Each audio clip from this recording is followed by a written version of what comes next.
오늘 말씀은 출애굽기 25장 10절에서 22절까지 말씀입니다. 출애굽기 25장부터 우리는 성막에 대한 설계도를 하나님이 이제 주시면서 성막 세워라 말씀을 하셨죠. 그래서 어저께는 우리가 큰 틀에서 어떤 재료를 가지고 음, 성막을 짓게 되는지 하나님이 예물 가져와라. 그리고 그 모양대로 그대로 짓는 거야 하고 말씀하셨어요. 내 열심 때문에 내가 좀 더 좋게 해보겠다고 하나님이 주신 설계도대로 하지 않고 또 더 좋은 또 다른 뭐 이런 보석을 갖다가 받고 했을 때에 하나님이 그것에 임하지 않습니다. 내가 내 열심으로 더 좋게 한다고 더 아름다운 것으로 만들고 더 크게 만들고 뭐 이렇게 했을 때 하나님은 그것에 임하시지 않아요. 하나님은 말씀 그대로 행하는 하나님의 그 백성에게 그곳에 하나님은 임하시는 것입니다. 그래서 하나님은 하나님의 말씀 그대로 살아가는 자 그와 함께 하시죠. 오늘의 이 이제 만들어라 하시는 것은 지성소에 있는 궤에 대해서 법궤에 대해서 말씀하시거든요. 법궤 만들어라. 이것은 가장 깊은 곳에 하나님의 임재가 있는 지성소의 가장 중요한 부분부터 먼저 설계도를 말씀하셔요. 그래서 가장 중요한 것 오늘 첫 시작부터 합니다. 하나님은 함께 하기를 원하 내가 너와 함께 하기를 원한다 하는 핵심으로부터 이제 시작하십니다. 이것이 10절입니다. 그들은 조각목으로 궤를 짜되 상자를 만들어라. 궤를 짜되 길이는 2규빗반 너비는 1규빗반 높이는 1규빗반이 되게 하라. 이 지금 조각목소 법궤를 말씀하죠.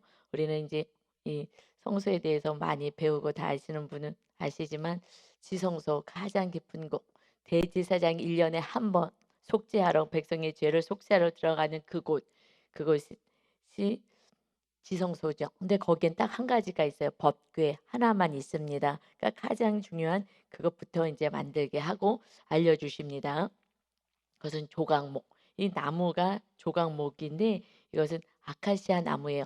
그러니까 한국에 있는 아카시아 나무하고는 좀 종류가 다르고요. 이것은 좀 단단한 그 내구성이 강해요.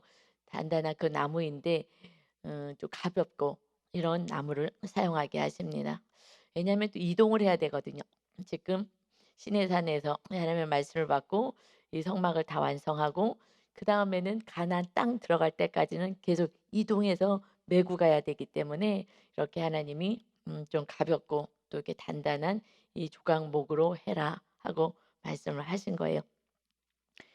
순종하지 않으면 하나님의 임재는 없는 거예요. 하나님은 그와 함께 할 수가 없는 거예요. 그래서 하나님 말씀 그대로 해야 된다. 그대로 해야 된다 하고 말씀하시죠. 여기서 보면 길이는 2규빗 반이다. 그 상자의 길이가 2규빗 반. 규빗이라는 것은 이 팔꿈치에서 이 가장 긴 이 손가락 끝을 얘기해요. 그래서 그때는 뭐 자 이런 게 뭐 제대로 되지 않았으니까 1규빗, 2규빗 하고 반 정도. 그래서 팔꿈치에서 손가락 끝까지 이것을 우리는 지금 한 45cm 정도다 해서 그래서 곱하기 하면은 가로가 112.5cm. 그다음에 또 높이 이것은 한 규빗 반이다. 그래서 67.5cm 이 정도 되겠다. 이렇게 우리는 이제 생각할 수 있어요. 그러니까 뭐 아주 크거나 이렇지는 않아요. 거기에 뭐 하나가 들어가 있죠. 일단은 먼저 거기 이제 세 가지가 들어가지만 오늘 처음에 주신 말씀 받은 것은 십계명을 받았거든요. 그래서 그 십계명 두 돌판을 집어넣게 됩니다. 그곳에 이것을 만들어라. 법궤를 만들어라. 그러니까 지금은 궤인 거죠. 궤 상자를 만들어라. 아무것도 들어가 있지 않은 상태니까 상자 모양 그 모양으로 이렇게 만들어라. 거기에다 뭘 집어넣을 거기 때문에 그렇습니다. 근데 그것을 어떻게 만드냐 11절에 너는 순금으로 그것을 싸되 그 안팎을 싸고 위쪽 가장자리로 돌아가며 금태를 둘러라. 그 상자를 안팎으로 다 금으로 순금으로 이 순금으로 다 싸라. 그래서 그 나무를 다 싸서 금으로 그것을 다 덮어라. 그래서 위 가장자리도 다 돌아가면서 금태를 둘러라. 왜 순금으로 하느냐? 순금은 변화되지 않는다는 의미를 갖고 있고요. 그다음에 이제 영광, 하나님께 영광 올려드리는 이 영광에 가장 귀하고 거룩한 변화되지 않는 순금으로 하여라. 우리는 다 변화되잖아요. 마음도 변화되고 믿음도 변화되고 자꾸 타락하기도 하고요. 그래서 변화되지 않는 하나님, 각각 언제까지나 한결같은 하나님, 정말 그 광채가 있는 하나님의 거룩함을 나타내는 이 순금으로 해라. 그래서 금고리 넷을 부어 만들어, 이제 상자 틀을 이렇게 만들고 나서는 그 상자에 이제 붙일 것이 있어요. 금고리, 고리를 만들어서 붙이라는 거예요. 네 개를. 왜냐면 지금 내 모퉁이에 붙여라. 그래서 내 발에 달고, 이것은 거의 밑쪽에. 왜냐면 이것을 이렇게 높이 들 거거든요.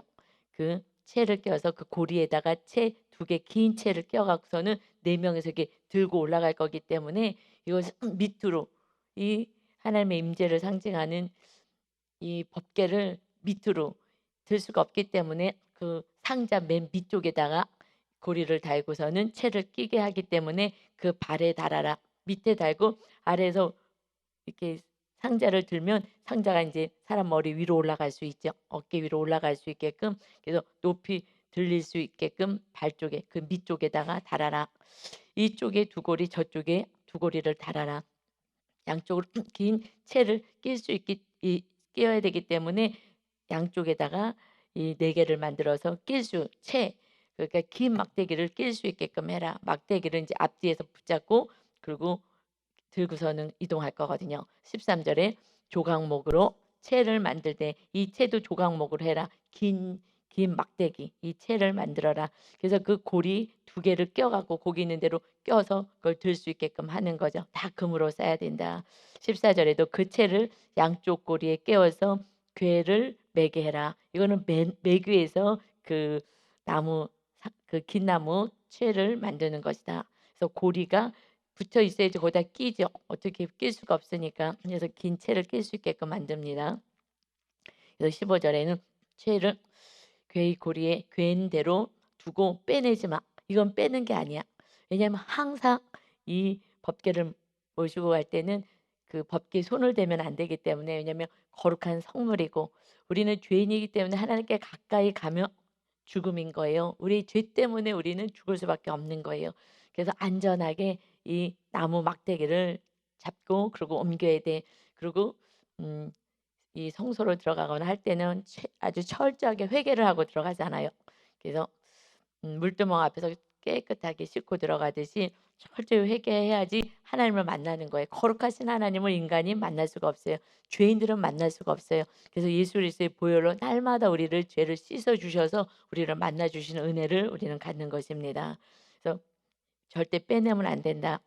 근데 이것을 마음대로 해 가지고 그 다윗이 언약궤를 모셔올 때 이 언약궤를 모셔오게 되죠. 왕이 되자마자 처음으로 그렇게 했을 때 정말 자기 열심으로 해서 새 수레를 보내서 그 새 수레 모셔오다가, 그래서 소가 띠을 붙잡은 거예요. 그랬는데 이 말씀이 그대로 있는데도 불구하고 그렇게 하지 않았어요. 그래서 죽임을 당했죠.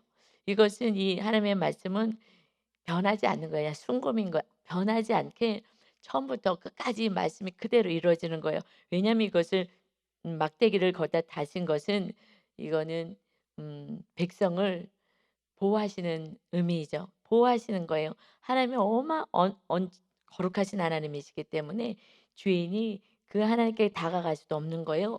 그래서 하나님께서 보호하기 위해서 이 법궤를 만들면은 이것은 안 된다. 왜냐하면 우리 죄는 아무리 뭐 회개한다 그래도 우리 마음 깊은 곳에 있는 죄는 또 몰라요. 이것은 또 다 묻어두고 지나간 거는 또 생각지도 않고요. 우리 어렸을 때 지은 죄들이 얼마나 또 많이 있겠어요. 그런데 그거 다 기억나지 않거든요.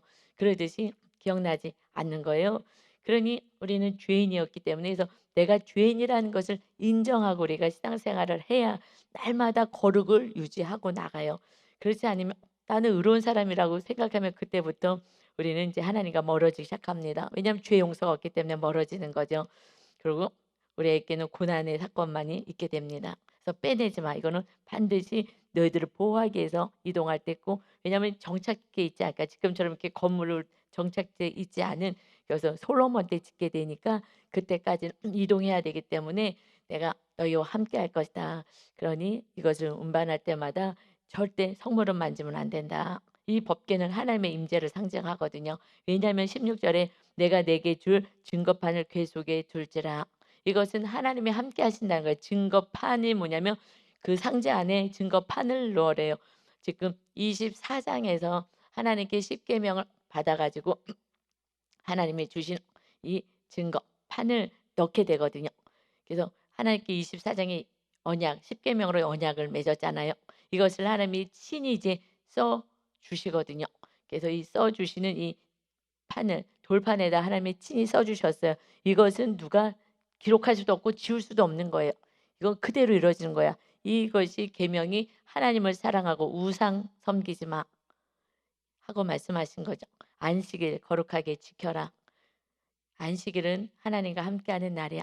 사실 그날에 돈 벌지 말라는 의미인 거예요. 안식일 날 돈 벌지 마. 왜냐하면 우리는 돈이 우상이기 때문에 그 뭐 하나님께 예배하는 날까지도 그냥 돈 벌러 나가니까 내가 너희를 먹이고 입힐 거야. 돈으로 살아가는 게 아니야. 하나님의 은혜로 살아가는 거야. 내 백성은 이제 말씀으로 이 증거판 이 말씀 십계명으로 살아가는 거야. 그런데 주일까지 계속 나가서 일하는 거, 이거는 내 힘으로 살겠다는 거거든요. 내가 왕이라는 거예요. 그래서 주일날 일하지 말라는 것은 하나님을 섬기고 안식일을 거룩하게 해라. 사실 정확하게는 일하지 말라는 거예요. 일하지 마. 왜냐하면 너 일하는 네 힘과 노력으로 살아가는 게 아니야. 내가 너를 먹이고 입힐 거야. 이것을 믿고 나를 경배하고 살아라 하는 말씀이에요. 근데 지금은 이 말씀을 떠나서 그냥 주일날도 나가서 계속 일을 하는 거예요. 왜냐하면 내 힘으로 살아가야 되니까 하나님 없이는 이렇게 삽니다. 그래서 우리 만나 주실 때도 하늘에서 만나를 광야에서 주셨잖아요. 주실 때도 그래서 일곱째 날 만나가 안 내리는 거예요. 다른 날은 이틀치 거두면 썩어요. 냄새 나고 먹을 수가 없는 거예요. 매일 하루하루 매일매일 만나를 주시겠다 그랬는데 그것은 하나님만 바라보라는 훈련을 하신 거거든요. 그런데 토요일 날은 이틀치를 주겠다. 똑같은 만난데 거기다 뭘 어떻게 더하거나 뺀 것도 없는데 똑같은 만난데 그 만나는 주일 날은 나가지 말아라. 나가니까 하나도 없는 거예요. 그런데 토요일 날 이틀치를 거두는데 근데 주일 날 먹어도 막 전에 다른 날 이틀치 거두면은 썩고 냄새 나고 했는데 먹을 수가 없었는데 그렇지 않은 거예요. 그래서 하나님이 그것을 계속 훈련시키는 거예요. 내가 먹인다. 내가 먹이고 내가 너희를 입히고 돌볼 거야. 그런데 주일까지 하나님께 감사하고 하나님과 함께하는 그 날까지 찬양 드리는 그 날까지 나가서 내가 또 돈을 벌고 내가 또 노동을 한다면 이것은 하나님을 믿는 게 아니야.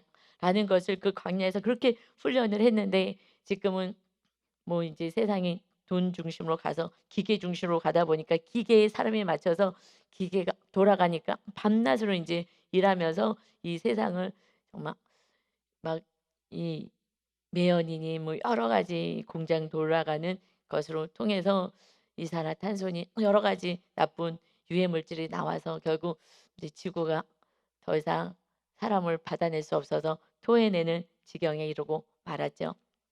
그래서 하나님 말씀대로 살아야 되는데 자연도 사랑하지 못하는 모습입니다. 그래서 증거판은 계속에 두어라. 이 증거판은 하나님 사랑, 이웃 사랑, 네, 10가지잖아요. 십계명. 그래서 4가지까지는 하나님과의 관계.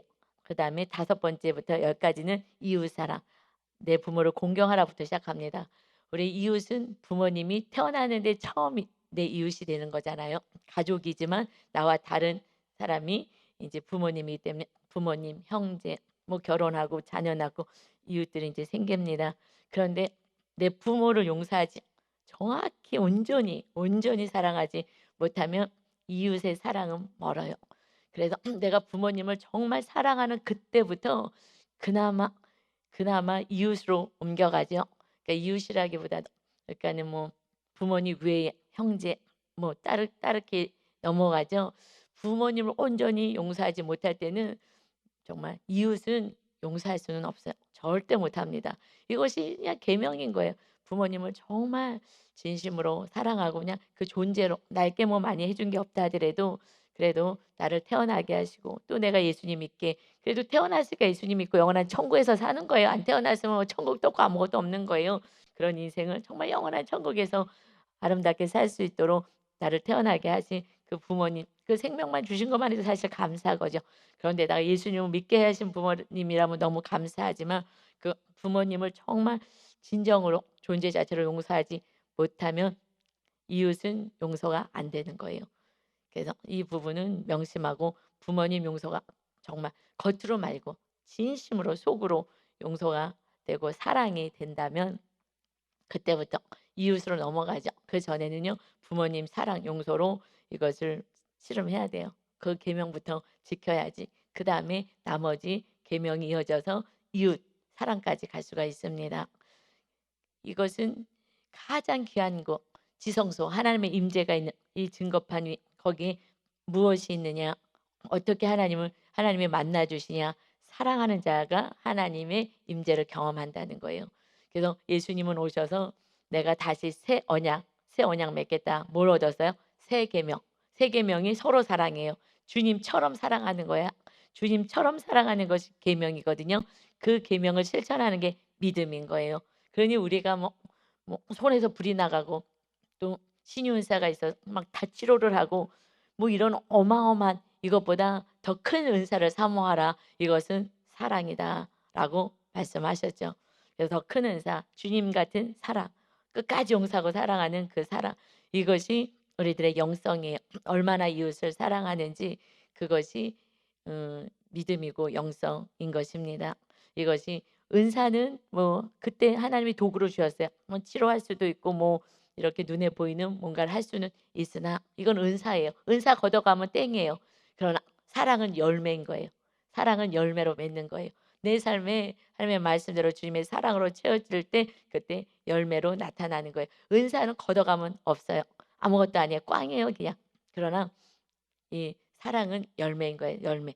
그래서 사랑의 열매는 우리 주님을 잘 섬길 때 그때 열매로 성령 충만할 때 나타나는 것이 사랑, 희락 이런 것으로 나타나잖아요. 오래 참. 그렇듯이 이것은 열매이기 때문에 내가 얼마나 성령 안에서 말씀 안에 거했느냐의 증거는 열매로 나타나고 있습니다. 쉽지 않습니다. 이것은 가장 힘든 것은 제가 여태까지 신앙생활하고 또 목사가 되고 나서도 제일 힘든 것은요. 사랑하는 거예요. 이래도 사랑하고 저래도 사랑하고 이래도 용서하고 저래도 용서하고 용서를 해야 사랑이 되니까 이것이 정말 어려워요. 박해하는 자 억울한 일을 당해도 사랑하는 거 끝까지 용서하고 사랑하는 거 이것이 가장 힘들어요. 마귀는 이것만 못하게 해요. 그래서 결국 미워하게 만들어요. 이 사건 저 사건을 통해서 계속 미워하게 만들고 억울하게 만들고 뭐 여러 가지 감정들을 주게 만듭니다. 그래서 그것을 이기려면 주님을 바라봐야 하는 거예요. 주님이 당한 그 고난을 생각하면서 따라가지 않는다면 우리는 나를 바라보면 너와 나를 바라보면 우리는 할 수가 없어요. 그래서 전 세계에 지금 가장 유명한 강사님이 되신 그 의사 선생님이었던 목사님이 아버지가 목사님인데 교회 와서 봤더니 교회에서 그냥 장로님들과 두 파트로 나눠져서 그렇게 싸워대고 하는 그 아버지를 그렇게 힘들게 하고 그래서 나는 그 직분자들이 너무나 싫었다. 정말 장로님이 교회에 온다 그러면 그 어린 나이에 무서워서 피해 다녔다. 그리고 너무 싫었다. 그래서 막 그 싸움 때문에 어른들의 싸움 때문에 누가 싸워요? 목사님과 장로님들 이렇게 싸우는 거예요. 가장 권력 있는 힘 있는. 그래서 그 아들이 아 하나님이 없는 거야. 성경에는 분명히 사랑이라 그랬는데 핵심이 없는 거지. 하나님이 있으면 교회 안에서 어떻게 이렇게 싸울 수가 있어 서로가. 이건 하나님이 없다는 것을 증명한 거야. 누가요? 목사가 증명한 거고요. 싸우느라. 그리고 누가 증명했어요? 믿음이 있다는 장로가 해서 아 없는 거구나. 그래서 하나님을 안 믿었다는 거예요. 40살까지. 그러다가 정말 심장이 멈추는 그런 병을 갖고 나서 하나님이 치료해 주시면서 하나님이 정말 살아계셨네 하면서 그렇다면 나는 이런 목사는 되지 않아야 되겠다.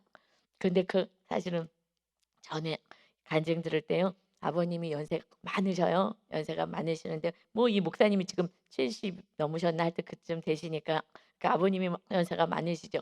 그런데 아버지가 워낙에 그 좀 강성이셔 가지고 뭐 그런 성격이었던 거죠. 아들도 잘 키워보겠다고 아이는 좀 이렇게 온순한 성격이었는데 막 야단치고 불러대고 인제 이렇게 하셔서 본인도 이제 아버지가 아직은 그렇게 사랑을 실천하고 하셔서도 이 마음 안에 그 트라우마가 있는 거죠.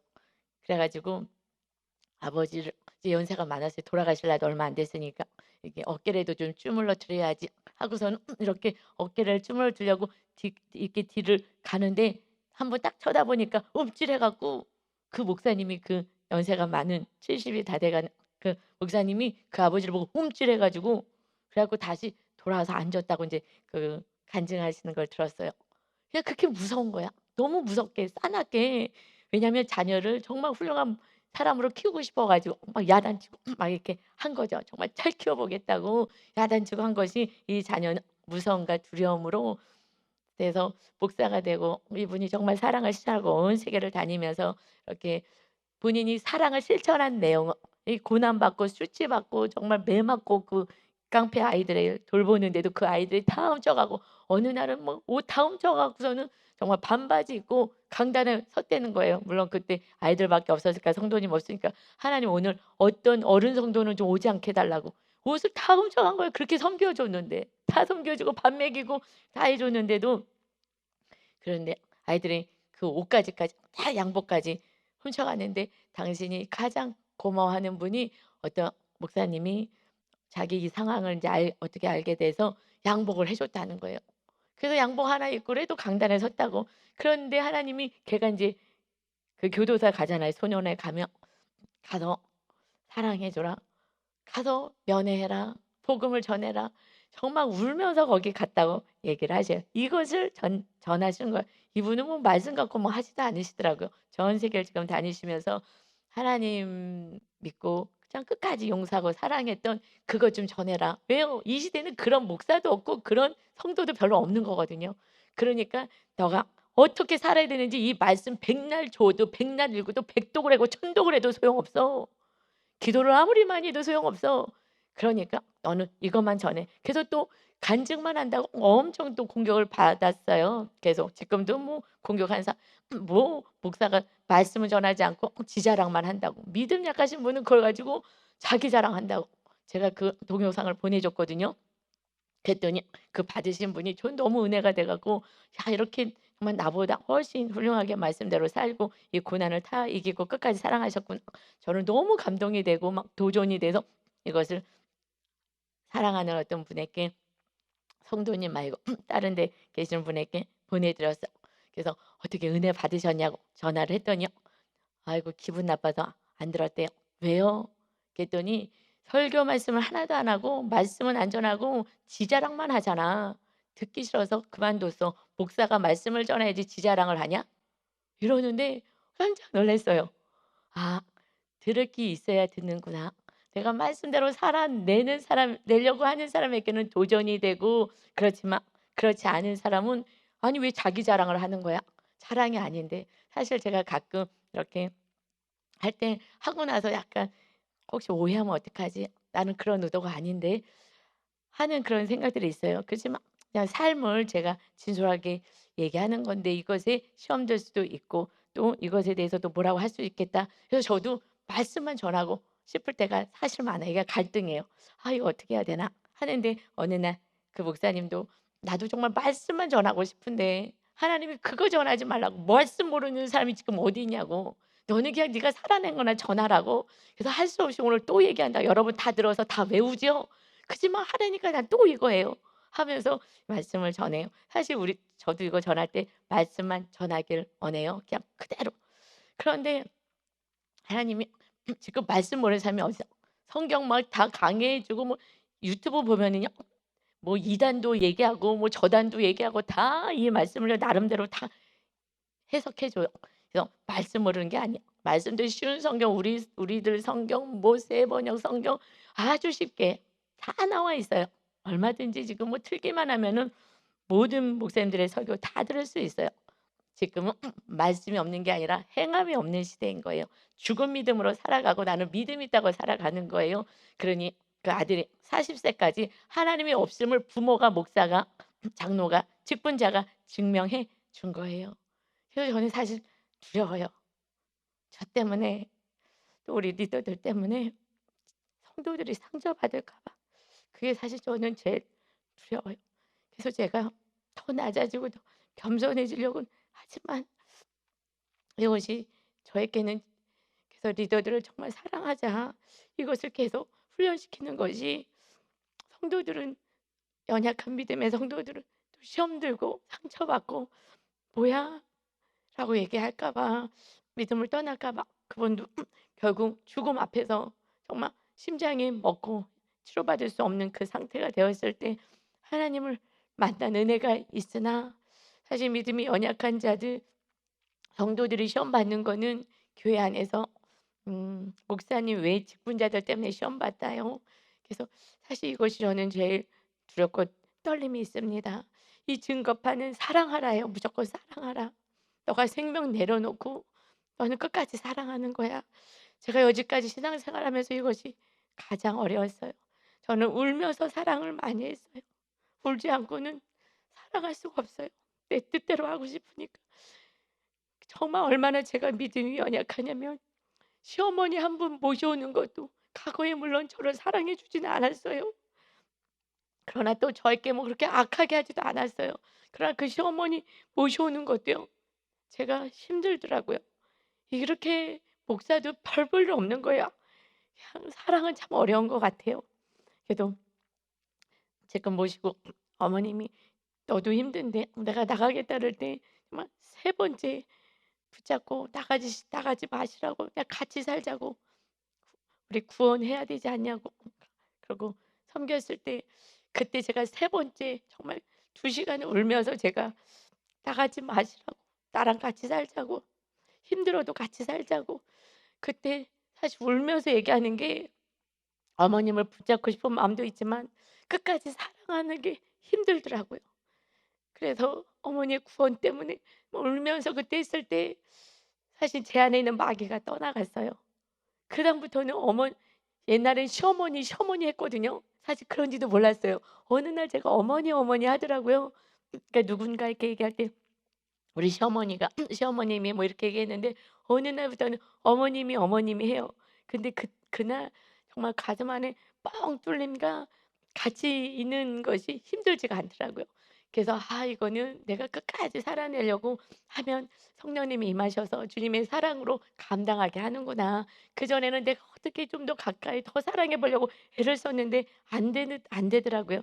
그런데 정말 제가 그날 그렇게 했을 때 제 안에 있는 정말 교만과 악한 마귀가 떠나가니 지금은 그냥 어머니예요. 뭐 시어머니도 아니고 친정엄마도 아니고 그냥 어머니. 내가 섬겨야 될 어머니이고 구원의 대상자이고 그냥 어머니로 그래서 같이 있는 게 힘들지가 않아요. 같은 공간에 있는 게 이렇게 뭐 그렇지가 않아요. '야 이건 하나님의 은혜다.' 그래서 우리가 이웃을 사랑할 수 있는 것은 오직 하나님의 은혜 그냥 말씀대로 살아보겠다고 몸부림치는 그 순간 하나님이 힘을 주시는 줄 믿습니다. 아멘. 그래서 우리는 결단만 하는 거예요. 우리는 결단하면 힘은 우리 주님이 주십니다. 그래서 17절 보면요. 이제 증거판을 넣었어요. 우리 그대로 사는 거예요. 아무리 힘들어도 그대로 사는 거예요. 17절에 순금으로 속죄소를 만들어라. 뚜껑을 덮어야 되잖아요. 뚜껑. 이것을 속죄소 이것은 그 캅 언어로는요. 카포레트라는 언어를 써요. 이것은 덮는다라는 그래서 이게 속죄소는요. 덮는 뚜껑이라는 거예요. 그런데 속죄한다. 왜냐하면 대제사장이 1 년에 한 번 들어가거든요. 한 번 들어가서 이 백성의 죄를 속해요. 짐승의 피를 가지고. 그런데 이제 예수님이 오신 우리는 예수님의 피로 새 언약 맺었잖아요. 그래서 이 피를 뿌리는 거예요. 이 그러니까 용서해 주시겠다 하는 거예요. 용서해 주신 그 뚜껑이 이름이 속죄소의 속죄소. 내가 너희를 용서하겠다. 용서해서 우리가 하나님을 만날 수가 있는 거예요. 하나님의 은혜로 살 수 있는 것입니다. 용서를 받았기 위해서 그곳은 속죄하는 곳이다. 용서하는 곳이다. 다른 말로는 나는 용서할 거야. 그래서 그 속죄소를 만들어라. 그래서 속죄소의 모양은 뭐냐면 똑같죠. 상자랑 똑같죠. 그래서 그 길이가 2 규빗 반, 넓이가 1 규빗 반. 그 덮어야 되니까 똑같은 그 사이즈로 만들어라. 그런데 18절에 금으로 해라. 그룹 둘을 그룹 천사예요. 천사들이 하나님 옆에서 보좌하고 섬기죠. 그렇듯이 그곳에 이제 하나님이 임하실 거기 때문에 천사들 둘을 만들어라. 그런데 속죄소 두 끝, 그 뚜껑 긴 길이 끝에서부터 시작을 해서 두 끝에 쳐서 만들되 두 끝에서부터 쳐서 연결하라는 거 어떻게 해요? 19절에 한 그룹은 이 끝, 한 그룹은 한 천사는 이 끝, 한 천사의 모양이죠. 천사의 모양으로 영적으로는 천사가 그곳에 임하시는 거예요. 그런데 우리들은 육의 눈으로는 천사가 안 보이기 때문에 천사가 그렇게 보호하고 있구나, 보일 수 있도록 지키고 있구나 한 것을 볼 수 있도록 천사를 이 상자 위에 뚜껑의 맨 끝과 끝에서부터 연결해라. 그래서 저 끝에 곧 속죄소 두 끝에 속죄소와 한 덩어리로 연결할지며 서로 그러니까 이 속죄소 위에 딱 붙게 만들어라. 딱 붙게. 그래서 속죄소에 딱 연결되어서 붙게끔 만들어라. 그래서 20절이요. 그룹들은 두 날개를 높이 펴서 이제 날개를 펴가지고 그 날개로 속죄소를 덮고 날개가 활짝 펴서 다 속게 이 뚜껑을 다 덮을 수 있게끔 하고 그 얼굴을 서로 대하게 서로 얼굴을 보면서 속죄소를 향하게 하라. 그래서 이 두 천사도요. 이 날개가요. 서로 연합하게 해요. 서로 맞닿게 해요. 다 연결되는 거예요. 하나님은 다 연합인 거예요. 이게 하나 되는 거고 이게 용서하는 거 이게 사랑하는 거잖아요. 그래서 그 속죄소에 하나님의 임재가 있는 그곳에 하나님은 서로 연합하는 거야. 서로 하나 되는 거야. 서로 사랑하는 거야. 이럴 때 내가 임할 거야 하고 말씀하셔. 21절입니다. 속죄소를 이 뚜껑을 궤 위에 이제 얹어라. 뚜껑이니까 뚜껑같이 이제 그것을 얹어라. 내가 내게 줄 증거판을 궤 속에 넣어라. 증거판 10계명 넣어라. 내가 언제 너희를 용서해 준 다음에 그 백성의 모든 죄를 용서해 주세요 해서 이 속죄소 위에서 용서해 준 후에 그 다음에 그 말씀 안에 거하는 거예요. 우리가 용서받았어. 할렐루야 용서받았다가 아니라 그 다음에 뭐 하라고요? 말씀 서로 사랑을 붙잡고 살라는 거예요. 십계명을 가지고 살 때 그럴 때 말씀대로 살 때에 22절 내가 거기서 내가 너를 만나겠다. 언제요? 말씀대로 살 때요. 말씀대로 어떻게 해서 못 살기 때문에 회개하는 거예요. 그리고 또 회개하고 또 말씀대로 살고 회개하고 말씀대로 살고 하면서 이제 하나님을 만나게 되는 거예요. 언제? 말씀대로 살 때. 그래서 우리가 서로 사랑하는 이 계명대로 살 때 하나님이 성삼위 하나님이 너희에게 너희 안에 거처를 두겠다. 하나님을 말씀대로 살지 않을 때 우리 안은 지옥인 거예요. 고통스러운 거예요. 그러나 또다시 회개하고 주님이 용서해 주시면 회개해도 주님이 용서해 주지 않으면은 꽝인 거잖아요. 그러나 주님은 날마다 용서해 주시는 거예요. 그러니까 너도 용서하라고 예수님 마지막에 본을 보여준 거 딱 하나잖아요. 십자가 죽으시기 전에 용서하라. 그래서 발 씻는 거 서로 발 씻어줘라. 너희들 이거만 하면 되는 거야. 서로 발만 씻어주면 사랑은 주님이 주시는 거예요. 우리 사랑이 아니라 주님의 사랑이기 때문에 용서가 안 되는 거예요. 용서가. 그래서 우리는 용서하는 일이고요. 그래서 주님의 사랑이 임해야지 이웃을 사랑하는 거예요. 용서가 우리가 할 일은 용서인 것입니다. 용서할 때 그래서 속죄소에서 용서 하나님 해줬기 때문에 우리가 말씀 안에 거할 수 있는 것처럼 우리가 용서하면 그래서 서로 발을 씌워주면 주님의 그 사랑이 흘러 들어갈 것이다. 내가 그때 너와 만날 거야. 속죄소 위 곧 증거궤 위에 있는 두 그룹 사이에서 내가 이스라엘 자손을 위하여 내게 명령할 모든 일을 내게 이르리라. 천사들 있는 곳. 그래서 하나님이 그 속죄소에서 너희가 말씀대로 살 때에 내가 또 내게 명령할 모든 일을 너에게 말할 거야. 이 십계명 외에 우리들의 삶에서 어떻게 해야 되지? 어떻게 해야 되지? 어떻게 살아야 되지? 이걸 해야 되나 말아야 되나? 이런 모든 세밀한 것들이 언제 들려요? 서로 사랑하는 자. 정말 지성소의 영성으로 살아가서 성령님으로 충만해서 그대로 살겠습니다. 계명 하나 줬는데 그 계명 하나도 지키지 못하면서 나는 하나님의 음성을 듣고 싶다. 이거는 말이 안 되죠. 교만한 거죠. 정확히 보여주신 말씀도 지키지 못하면서 그러면서 무엇을 우리가 하나님의 음성을 듣겠어요. 하나님이 너 가지고 있는 거 모두 다 팔아서 정말 가난한 이웃을 섬겨라 하면 할 수 있는 분 계시겠어요? 그래서 그 목사님은 나는 진짜 목사가 되겠다 그래서 그가 의사였기 때문에 가지고 있는 30억 다 건물 팔아서 이웃을 다 나눠줬다는 거 아니겠어요? 그 다음에 하나님이 나를 먹이고 살리실 거야. 이 하나님이 어떻게 먹이고 살리신 것을 보여주는 것을 간증하러 다니는 거예요. 너는 삶을 좀 간증해라.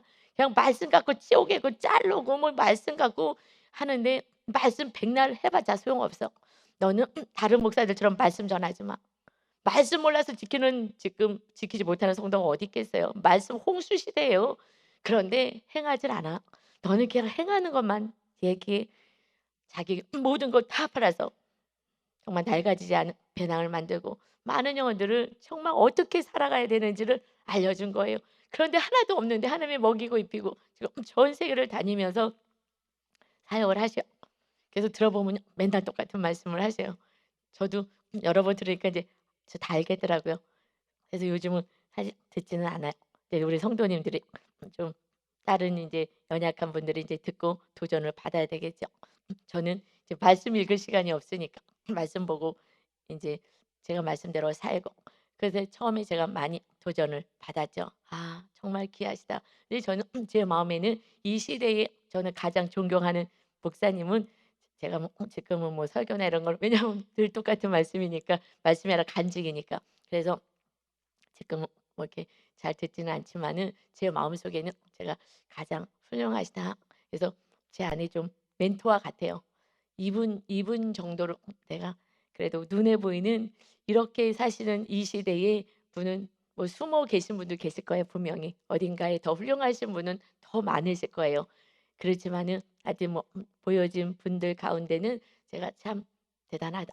물질이 생명인데 이것을 자기 걸 다 주고 정말 그렇게 제가 좀 극빈자로 삽니다. 한 것은 사실은 하나님께 저도 드리고 이웃을 섬기려니 제 삶은 정말 이렇게 좀 검소하게 그렇게 산다라는 의미이죠.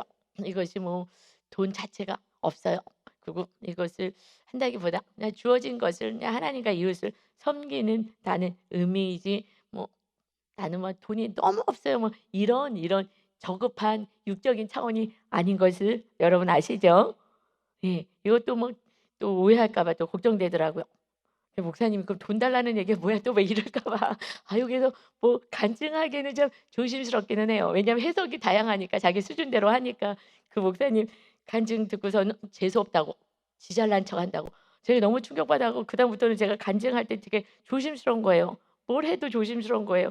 그러나 어떡하겠어요. 저같이 도전을 받는 또 정말 그런 분들도 또 계시니까 어쩔 수 없죠. 들을 수 있는 귀가 있는 사람만 또 듣는 거기 때문에 어쩔 수는 없는 것 같아요. 여러분 그래서 내가 모든 거 내가 어디에서 속죄소에서 내가 말씀대로 행할 때 그때 세밀한 음성이 들리기 시작하는 거예요. "이거 이렇게 해야 돼. 저렇게 해야 돼." 그전에는 안 들려요. 이거를 못 지키는데요. 저 서로 사랑하려고요. 정말 여태까지 몸부림친 거 그 하나밖에 없어요. 저도 이웃을 섬기고 저는 못 먹어도 다들 먹어야 되는데 이웃을 섬겨야 되고 이러잖아요. 왜냐하면 또 성도님도 여러 가지 어려움도 있고 뭐 여러 가지 기타 등등 그러니까 그래서 여러분 말씀대로 사는 것은 쉽지는 않아요. 그러나 우리가 그렇게 살 때 구원이 있어요. 이거는 영원한 생명이 있어요. 이건 가치 있는 일입니다. 무엇을 해서 한 영혼을 지옥불에서 천국으로 인도하겠습니까? 내가 한 명만이라도 정말 진정으로 사랑해서 지옥에 가는 영혼을 천국으로 사랑해서 데려간다면 하나님이 정말 잘했다. 칭찬하는 진정한 하나님의 자녀가 되는 줄 믿습니다. 오늘도 주님과 함께 동행하는 정말 세밀한 음성이 들려서 하나님과 임마누엘 하는 은혜를 누리시기를 예수 그리스도의 이름으로 축원합니다. 아멘. 아버지 하나님 감사합니다. 하나님 우리가 말씀대로 사는 게 어렵습니다. 부모가 운전하지 못하고 목사가 운전하지 못하고 리더들이 운전하지 못하며 우리 하나님 연약한 성도와 또 우리 가정의 어린 자녀들은 하나님이 안 계시구나를 증명해 보이는 것입니다. 하나님 이 모든 것이 우리들의 죄인 것을 다시 한번 깨닫고 회개합니다. 아버지 하나님 정말 겸손히 내려와서 주님처럼 살리는 자 되게 하시고 사도 바울처럼 오직 주님만이 우리 안에 계셔서 끝까지 용서하고 사랑하는 이 말씀대로 사랑이 오래 참음이라 했습니다. 또 자랑하지 않고 자기 유익을 구하지 않고 무례히 행하지 않고 악을 행하지 않고 성내지 않는다고 했습니다. 아버지 정말 더 큰 은사 세상에서 사모하는 신유 은사 기타 은사보다도 더 큰 은사 사랑의 은사가 정말 사모해라. 이거는 은사를 넘어서 사랑 열매라고 하셨습니다. 열매 맺는 자 정말 순종하는 자가 맺혀지는 사랑의 이 열매가 온전히 맺혀져서 우리 이웃들에게 신앙생활이 무엇인지를 잘 알려줄 수 있는 정말 간증이 날마다 있는 인생 되게 하여 주옵소서. 오늘도 우리를 지켜주시고 돌봐주시고 임재를 경험하는 지성소의 삶을 살게 하여 주옵소서. 감사드리며 예수 그리스도의 이름으로 기도하옵나이다. 아멘.